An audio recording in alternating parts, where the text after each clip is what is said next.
Hello, it's Tasha, and welcome back to the Quick Cards Kit for April 2010. This is the pieces here for card number 1, and I went ahead and stuck on with a glue stick the pattern paper. So you'll just stick that on the front of your cardstock. And this one doesn't even have any stamping to it at all. You'll have 2 daisies in only orange. And you're just going to put the brad through the hole in the center and open that up. Now, as you can see, that's awful loose. So I like to use the Stampin' Dimensionals on the back. And when I put those on, I just use them to secure that brad in place.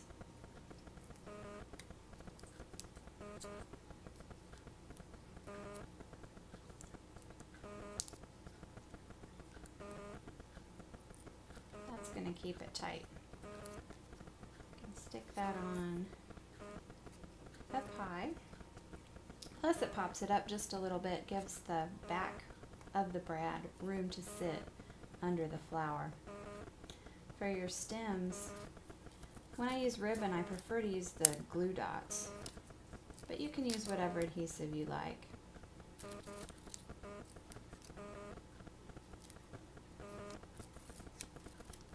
I'm going to measure that a little bit, probably just about there.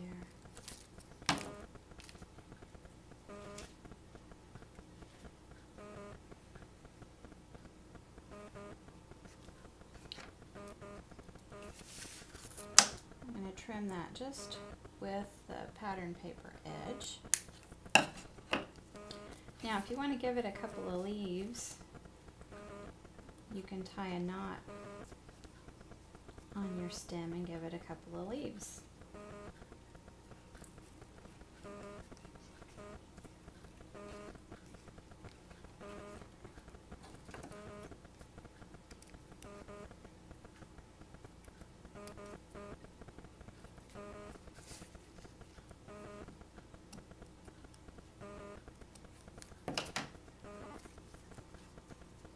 Which way do they want to go? I guess that way. Alright, and you're going to do the same thing with the other flower, only I would just make it a little bit lower. And that's going to be quick card number 1. Okay, for card number 2, I went ahead and put the pattern paper on just with the glue stick. And if you center it left to right, then go about 3/4 of an inch from the bottom. That'll get you in a good spot. Now, I cheated and I've already stamped a sentiment on here. I'm just going to use a glue stick to stick that onto the old olive piece.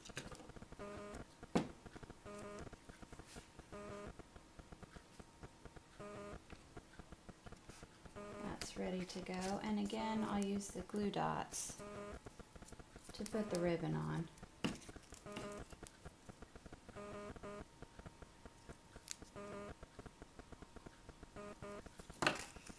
On this one, I'm going to run it all the way across instead of stopping at the edge of the pattern paper.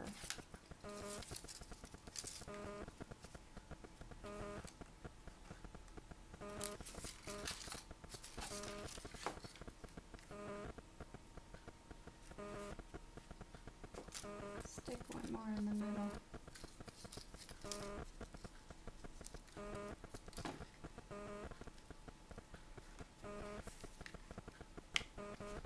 There we go. Trim that off a little bit.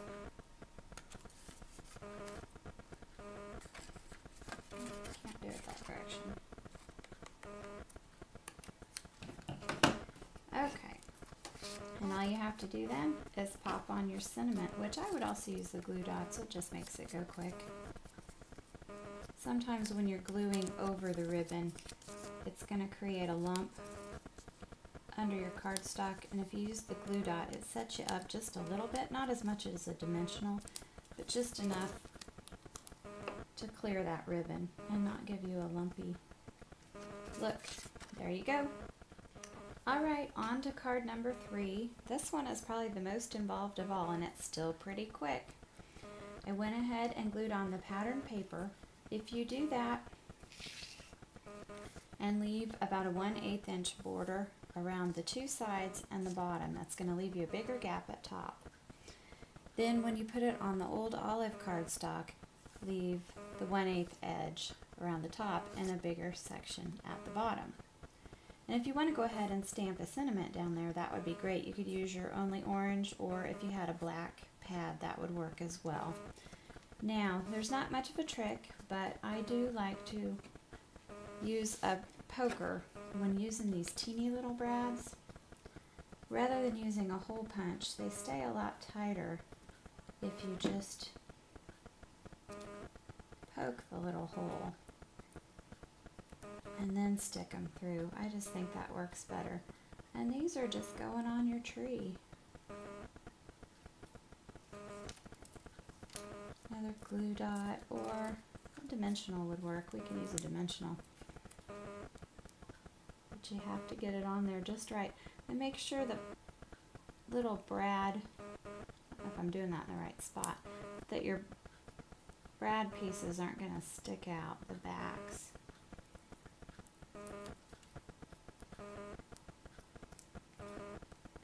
And you're just going to do 3 of those. Cute little flowers on there. And that's all there is to that card. If you don't like having to be picky about the backs of the brads, you can snip them off. If you have Craft and Rubber snips, Craft and Rubber scissors, Stampin' Up! Makes some. I'm sure somebody else does as well. They're real strong and they can cut right through the backs of those brads and it doesn't damage them. Alright, that one's on a glue dot, so it's not sticking up quite as much.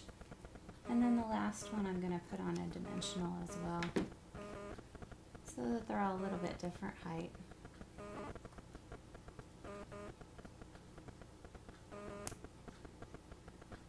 But as you see, it takes maybe 3 minutes or something to put that card together. And somebody will feel real special when they receive that card that you made just for them. On to card number 4. Okay, card number 4. Now when I'm doing a textured background like this, I don't always use a glue stick. A lot of times I will use the Tombow multi-adhesive.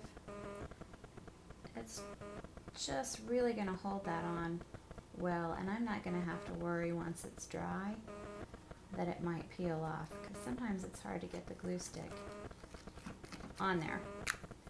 Doesn't take a lot, and honestly there's a fat end too that you can use, but I usually don't spend time opening up that end. I just do it all with the skinny end.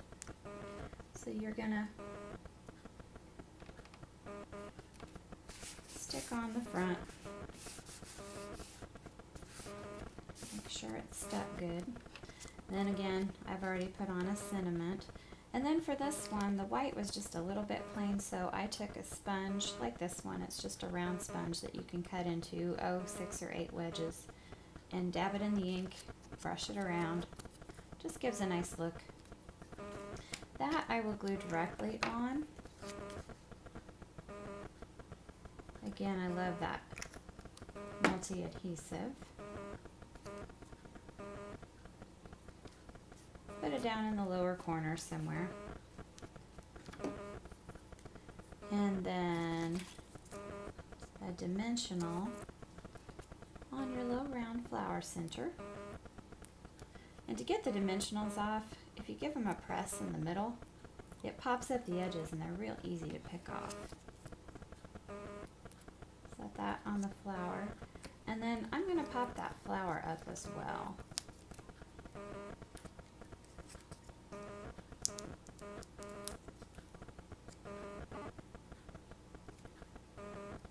And that's it. That is card number 4. So there's your collection.